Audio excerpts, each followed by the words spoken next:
Hello guys, सबैजना नमस्ते, welcome to my new blog है। अघिको चाहिँ मेरो डिलिट भएको थियो नि त, अनि त्यही भएर अहिले चाहिँ फेरि बनाएको छु। खासै राम्रो नि छैन हैन। जे छ हजुरहरूलाई चाहिँ के भन्न चाहन्छु भने चाहिँ हजुरहरूले जति को हो र यतिखेर बजाउने सुनिराख्नु भयो होला गाइस हैन।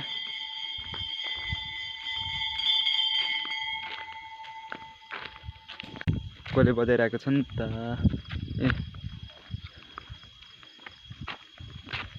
पूजा गर्नु भा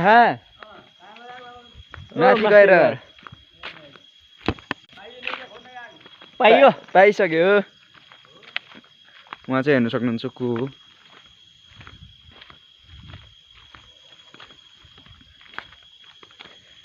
त्यही गाइस, स्कुल पनि यही छ है। अनि अब हाम्रो घर पनि आउन थालिसक्यो।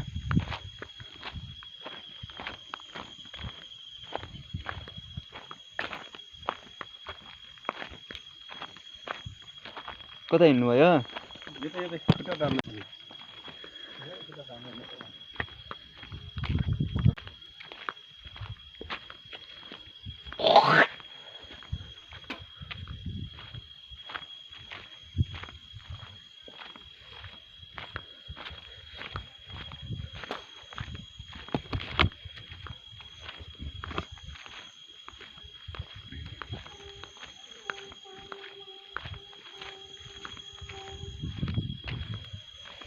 शङ्ख पनि कस्तो रोए जस्तो बजाएको है।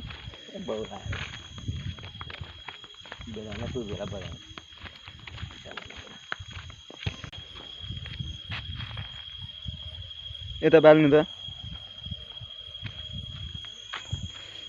के झऱ्यो यहाँबाट?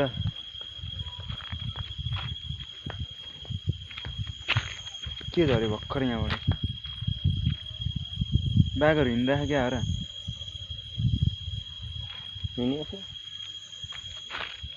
जस्तै यो गाई छैन, के झऱ्यो त्यो त थाहा भएन, देखाउनु पाएन नि त भिडियोमा।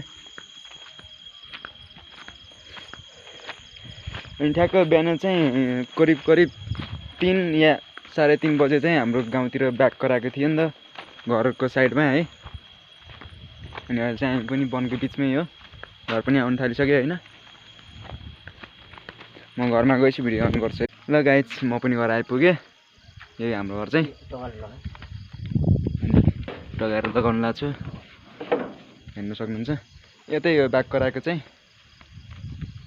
यता बाँसघारी, यता बाँसघारीहरू पुरै बाँसघारीहरू मात्र छ। यहाँ चाहिँ गोठ भइहाल्यो है। ल गाइस, यति भन्दै बाई बाई।